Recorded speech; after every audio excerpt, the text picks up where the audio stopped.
Mga kahuan, panoorin ang video na ito upang alamin ang pinaka-latest na balita tungkol sa lagay ng panahon at bagyo. Update today. Wala naman tayong minomonitor na anumang bagyo or low pressure area sa loob at labas ng ating Philippine Area of Responsibility na may posibleng makaapekto dito sa ating bansa sa mga susunod na araw. Pero patuloy pa rin ang pag-iral ng southwest monsoon or habagat dito sa buong bansa natin. Pero inaasahan natin, nababawasan na rin po yung significant rainfall na dala nitong southwest monsoon sa malaking bahagi ng ating bansa. Pero inaasahan pa rin natin, possible po rin mo yung mga moderate to heavy rains, lalo na dito sa may extreme northern Luzon. Meron pa rin naman tayong nilabas na Weather Advisory number 63 kaninang 5 a.m. hinggil sa possible na maging ulan neto ng southwest monsoon natin.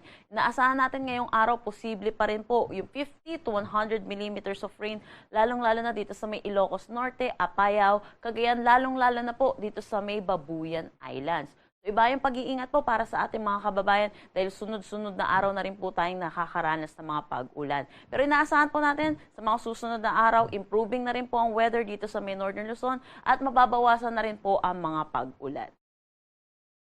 Para sa magiging panahon natin ngayong araw, inaasahan natin makakaranas ng paminsan-minsan bugso ng pag-ulan dito sa may Ilocos Norte, Apayao at Cagayan. Lalong-lalo na po dito sa may Babuyan Islands.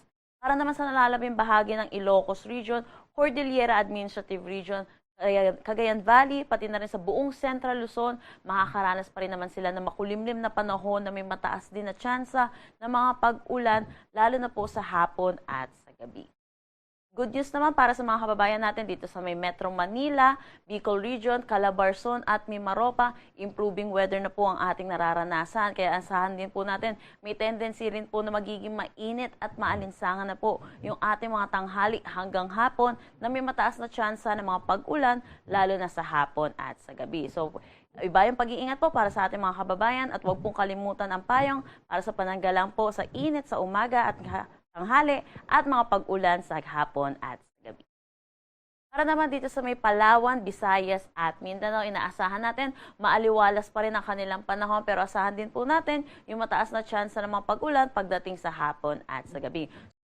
Wala na tayong nakataas na anumang gale warning sa anumang seaboards ng ating bansa. Pero iba yung pag-iingat pa rin po para sa ating mga kababayang mangingisda at may mga sasakyan maliit pandagat. Tuwing may thunderstorm po, may tendency din po na tumaas ang ating mga alon at lumakas ang mga hangin.